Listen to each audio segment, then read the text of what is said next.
In today's video, I am facing my fears and we're gonna make our way through the cupboard of nightmares. I have been putting this declutter off for months because just look at it. Every time I mustered up the courage to start, I opened the door, took one look and closed it again.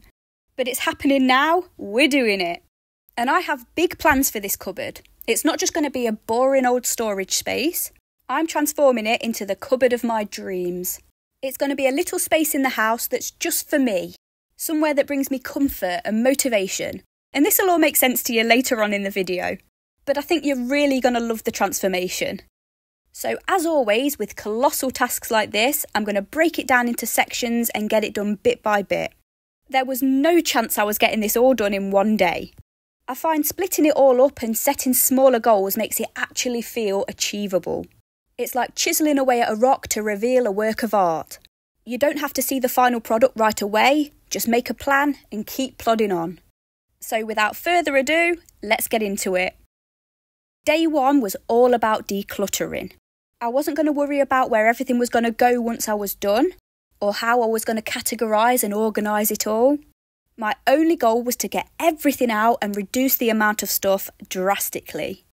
A lot of people would probably tackle a declutter like this differently, maybe by taking a few items out at a time and going through it that way. But I knew if I did that, it'd open the door for me to be able to walk away if I got bored or distracted. And I couldn't afford for that to happen. So I got everything out and whacked it over the bed. Ike fell over in the background, bless him. But yes, doing it this way meant that I had to face it. I had to finish the task that I'd set for the day. Otherwise, we would have had nowhere to sleep. You've got to do what you've got to do to get it done. Now you're probably wondering, how does a cupboard end up looking like this in the first place? And honestly, I've got no excuses for you here. Just me living in the moment as usual and not thinking of the problems stuffing everything away to keep it out of sight would cause in the future. And that's what I've been doing basically. Every time there was a thing we didn't have a home for, it got chucked on top of the pile here. If you haven't seen my kitchen declutter, similar situation there. Instead of actually looking at an item at the time and assessing whether it was important or necessary to keep, I hid it away. Every intention of finding use for it later on, mind. But when the cupboard looks like this, realistically, are we even able to use anything in there? Trying to pull something out often caused an avalanche. And that's if I actually remembered it was in there. I found so much stuff during this declutter that I didn't even remember I had. And that begs the question, if we've forgotten about something, if we haven't used something for months on end, do we really need it? As painful as that question can be, especially when you hold on to things because of trauma or sentimentality, which I talk about a lot in my videos, it's still a question that we need to confront ourselves with if we want to be committed to simplifying our lives and reducing the amount of day-to-day stress we have. This is especially important to me as a person who struggles with messiness. Now, never say never, but I'm probably always going to be a bit messy. I find it hard to pick up as I go along and chaos just seems to follow me. Always has. How do I reduce the overall severity of the situation? Well, it's by reducing the amount of things in my space. It's as simple as that, really. And I've been working really hard at doing the inner work and finding out why it is that I find it so hard to let go of things. Why it is that I keep things when we don't necessarily have any use for them. And if you've watched my decluttering playlist, you'll know all about my experience and musings on the topic. So I'm not going to bore you with things you've already heard before. Just know there's beauty and there's strength to be found in letting go. Anyway, now the cupboard was finally clear, I got to work on measuring up the space for some little storage drawers. And then it was time to declutter. And this wasn't going to be the only declutter I did. This was just the first round of decluttering, where I looked for out-of-date stuff, empty packaging, of which there was an embarrassing amount. There were big empty boxes in there taking up so much space. Why I couldn't have just folded them up and taken them to the recycling bin, I do not know. But it was nice to know a big amount of the bulk in there was purely from packaging, and not things I actually had to sit and make hard choices about. You've got to celebrate the small wins. I still find it so hard to get rid of things. Ike crying there because the kids were squabbling over a toy train. But yeah, I had to battle with myself to let go of things like creams and lotions. that I've literally only used once or sometimes not at all. So many of the products were out of date, which again made my job so much easier. There were bags for life smushed in there, a crumpled up broken lamp, empty deodorant cans, bed sheets, clothes that the boys no longer fit into, but I didn't want to throw them away, but hadn't gotten round to putting them in the attic yet. Everything gets smushed in this cupboard. Well, no more. I'm putting a stop to it. And I would like to say here that even though I found parting with things hard, it does get easier every declutter you do, especially when you realise the impact it has on your life and your mental health.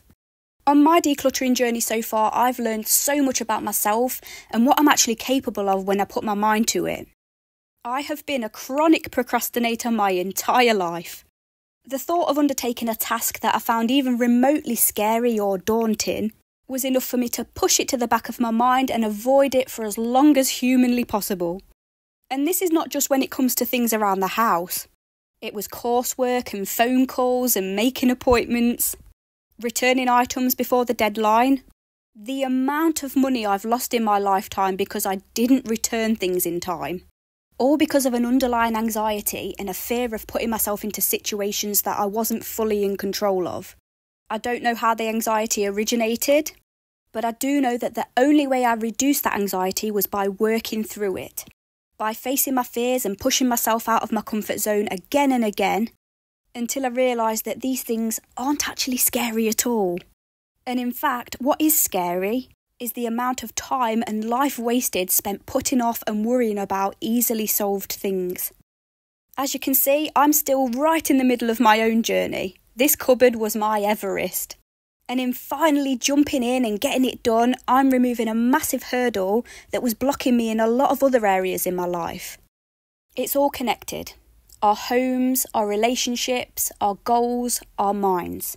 It's all intertwined, like a spider web. Every strand having a knock-on effect. This is why cleaning and decluttering means so much to me. As someone who grew up feeling so bad about my mess, and someone who absolutely detested cleaning because I associated it with feeling so bad about myself, I'm just now learning to rewrite the narrative and reframe what cleaning means to me. I don't think my house will ever look perfect, and I wouldn't want it to, nor will it live up to most people's standards. But the fact that I get up every day and try, that I set challenges and games for myself, and that I'm able to encourage other people like me with these videos has turned everything on its head for me. It's released a lot of blocked up anger, and as silly as it sounds, making these videos is healing my childhood wounds. Life is lighter now that I've stopped avoiding and resenting cleaning. I used to say to myself, what's the point if it's just going to get this messy again so quickly? It's a waste of time. Now, cleaning is meditative. It's an art form, a stress reliever, a creative outlet, and a way to reach others. I've turned something I hated so much into something I can't wait to do. You might click on these videos because they appear to be about one thing, and then you'll realise they're about so much more. And I always intended them to be. The mind and the environment are so irrevocably linked. We can't advance in one area if we're stagnant in another, or at least it's very rare. Doesn't mean you have to be militant and regimented around the home, absolutely far from it. And you'll see from my daily messes that it's not the case for me. The issue's not in the house getting messy quickly. It's in letting it take over your life and resigning yourself to stress and chaos, because you think there's no other way for you. It's just the way things are and always will be. I'm living proof that that's not the case. You might think that my house gets into some messes now, but if you'd have seen the way my house looked just 2 years ago, you'd be astonished. It was awful. All I want with this channel is to show you that change is possible. Doesn't have to be overnight. It's not about perfection or comparing yourself to others. It's about progress and about finding out how to work with the brain you've been blessed with. Every time you watch a video of mine, I want to leave you feeling hopeful and happier than I found you. Now, that's day one done. I shoved everything we had left back into the cupboard, and it was time to chill out with a puzzle that I ironically found underneath all of the clutter. It was a puzzle I wanted to do with the boys around Halloween, but it got buried under all of the stuff and forgotten about. Ah well. On day 2, it was time to tackle the top half of the cupboard. Same process here as with day 1, reduce, reduce, reduce. The majority of the stuff up here was Charlie's stuff. Gift sets that he didn't have space for in the bathroom, boxes from consoles that he saved just in case he ever needed to return them. I managed to convince him to let me throw one away. And then there was just some more bed sheets and a box of Christmas stuff that was meant to go in the attic, but we never ended up putting it up there, so that's where that's going. There was also a jumperoo that we'd saved. It used to be Ike's. It's one of those things that you hang off the door frame and then the baby can bounce around in it. And we kept that in case we had another baby, but honestly, I don't know why, because I put Ike in it one time, panicked that he'd stopped breathing, and then put it away. So what's the point in keeping that? I don't know. I heard that the way those jumperoos position the baby is not great for their lungs and it can be dangerous, so yeah.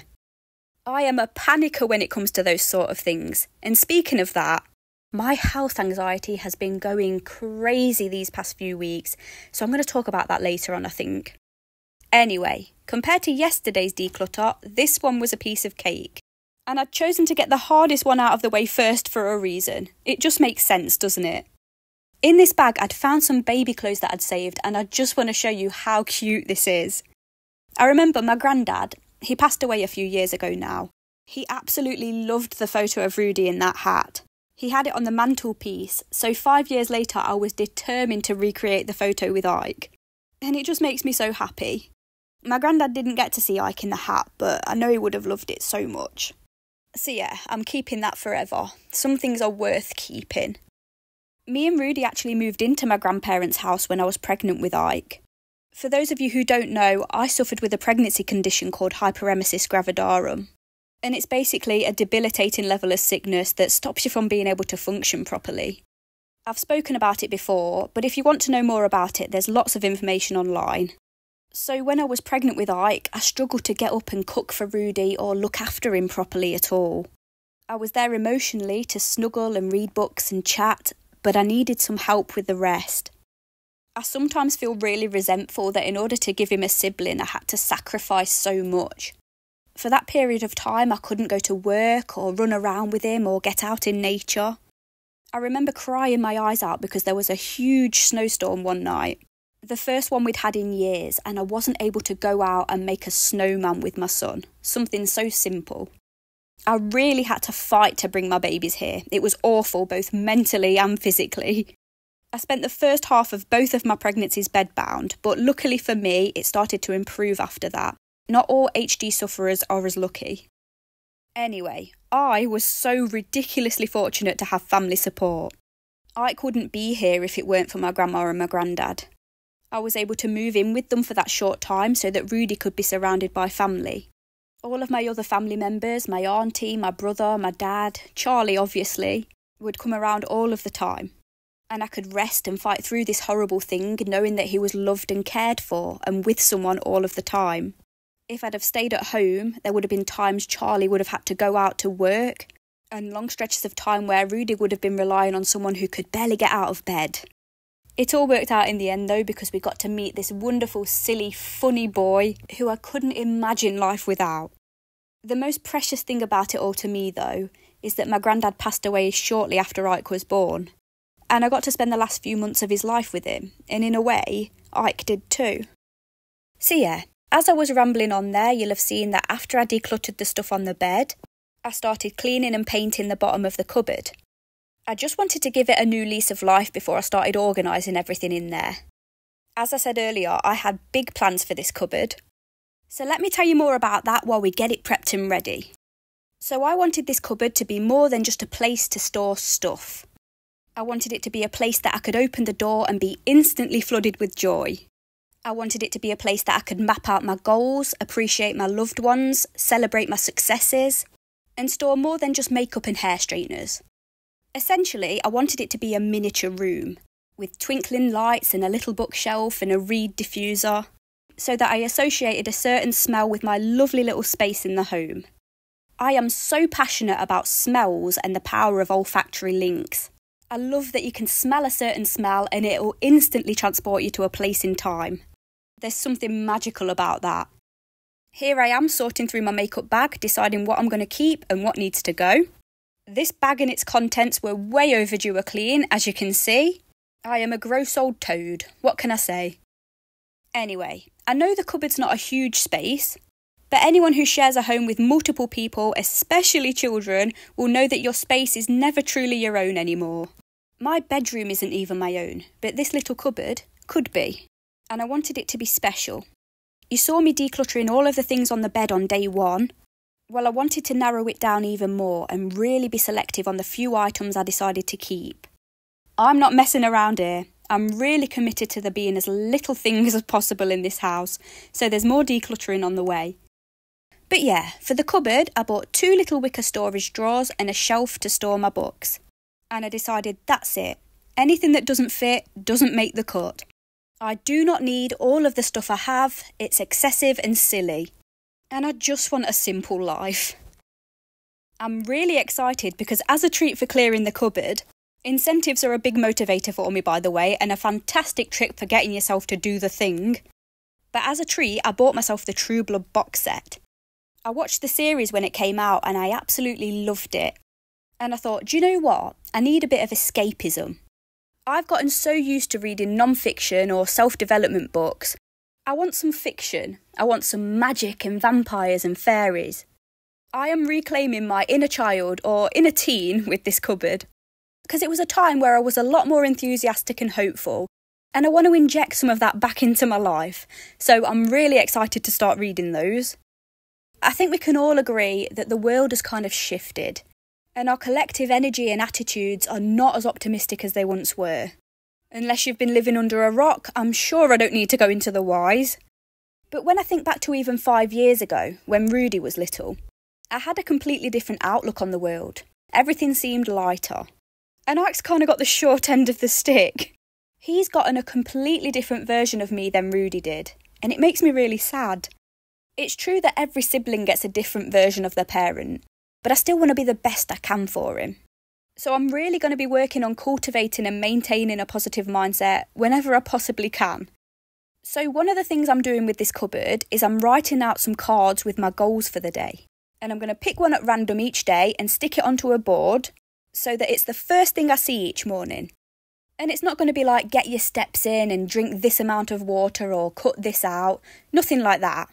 It's just going to be a kind of guidance for the day. Being as busy and as frazzled as I am, I always have the best intentions for how I hope to go about my day.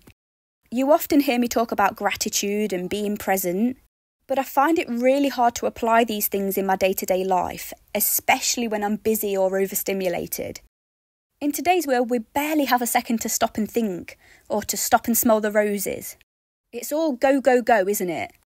Sometimes, even when I don't have plans or I don't have anywhere to be, when I'm walking home with Ike, say, I still find myself rushing and rushing him, when all he wants to do is investigate different plants and puddles and insects.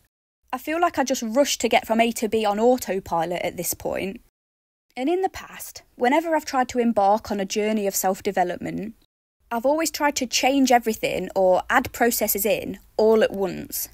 And then I'd end up beating myself up for getting distracted or forgetting.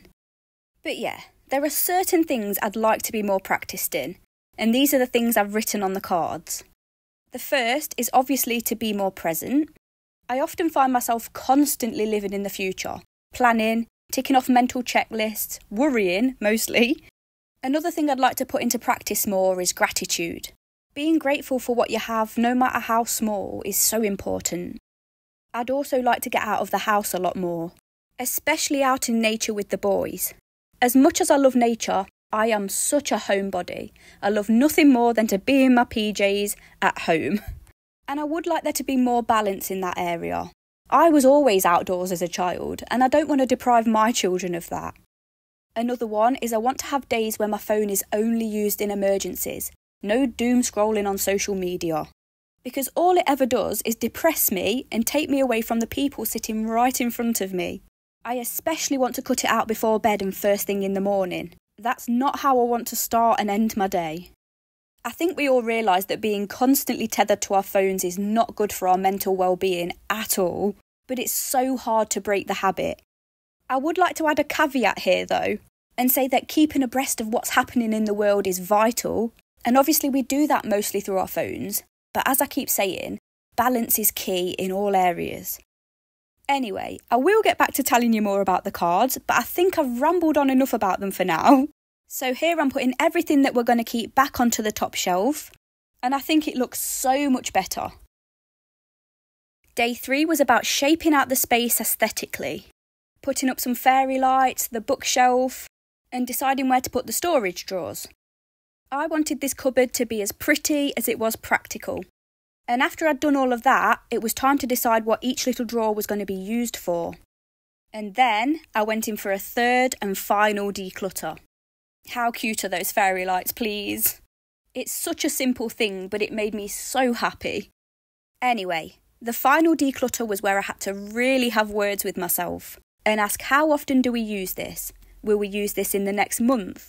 Would someone else get better use out of this? Can it be donated? And so on. And I'm really proud of how ruthless I actually was.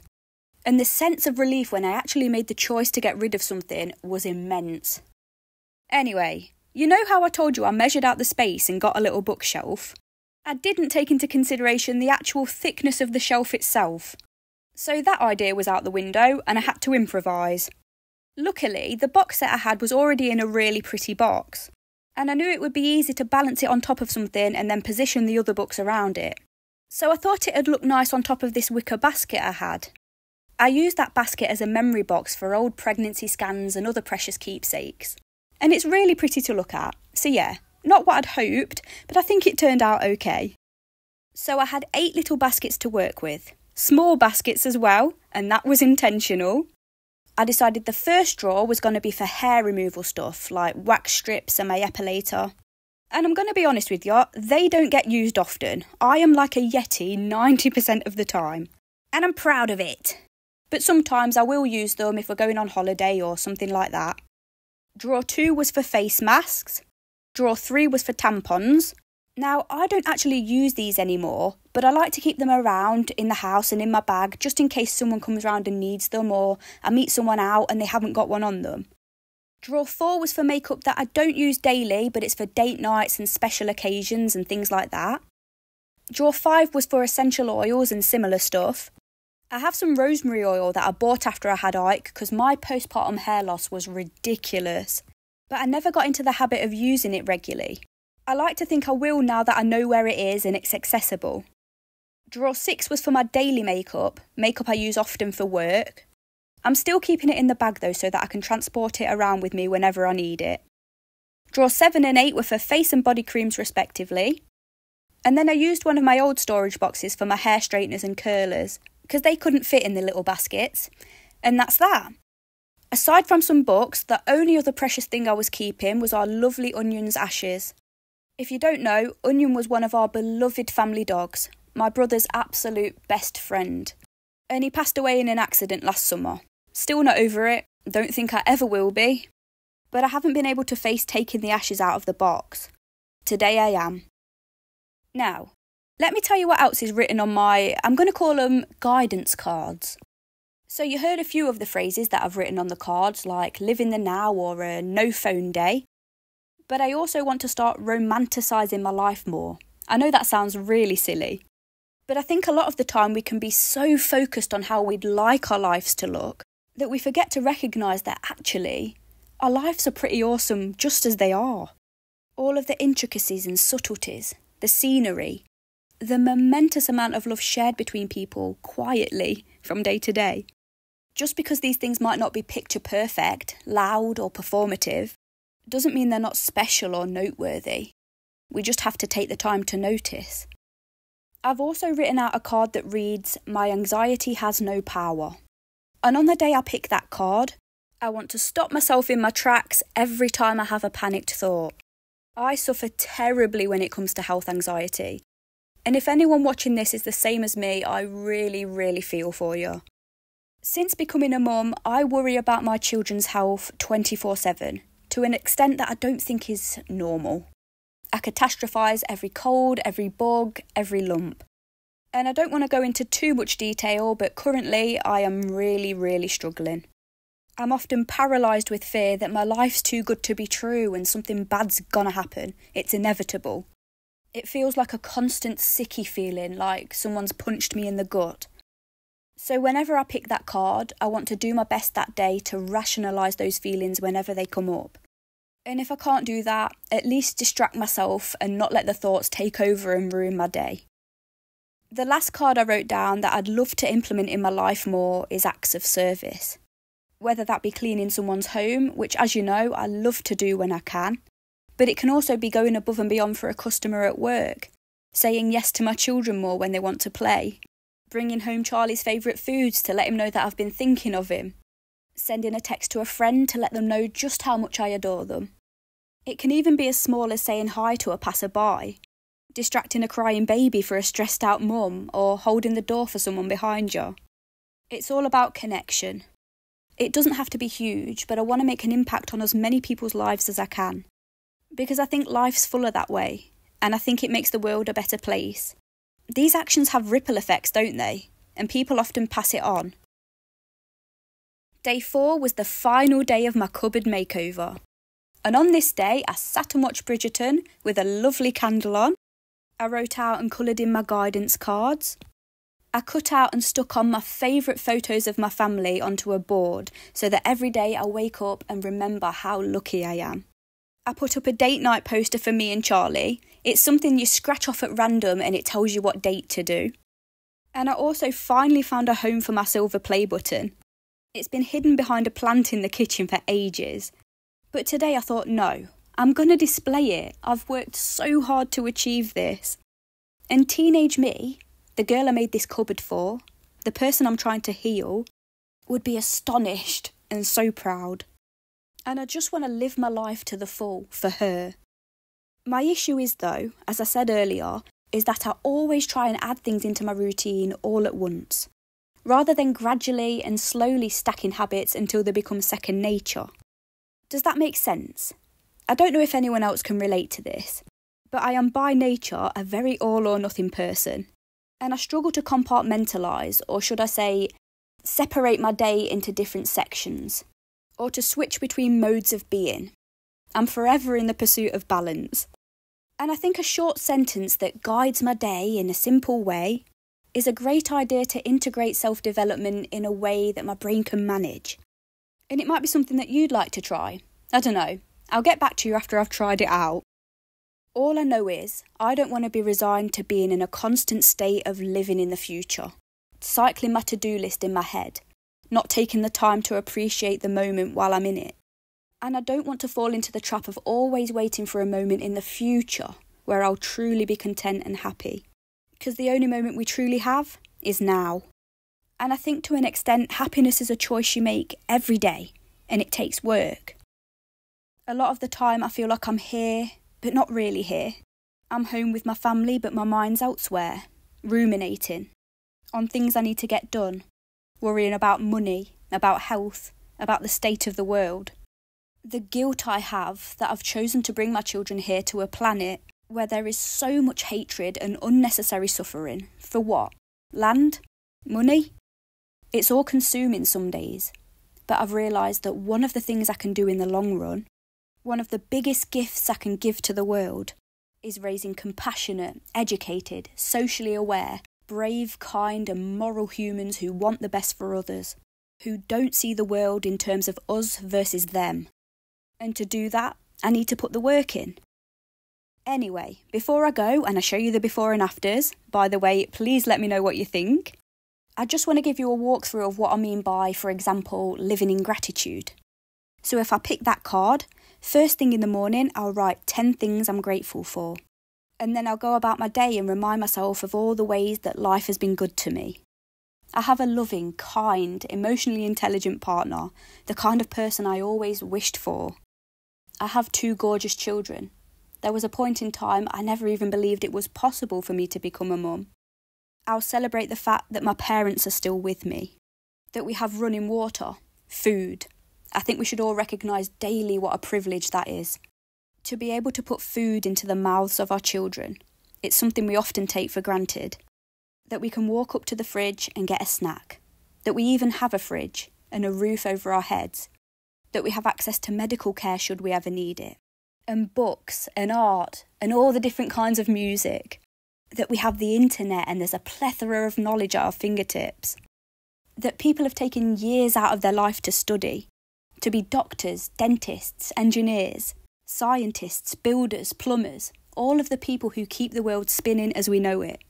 The fact that there's a moon, stars, seasons, colours, that we're living on a floating rock in the middle of space. How bizarre and wondrous. Gratitude can turn a bad day into a good day. And even though our circumstances might stay exactly the same, they won't, by the way. A shift in perspective changes everything. Now, let's see how many bags I got out of this declutter. And as always, I want to thank you so much for making it this far into the video, for watching along, and I really hope you enjoyed it. And thank you for being so patient, because I know it's taken a while for me to get this one out to you. Have a great rest of your day, and I'll see you in the next video.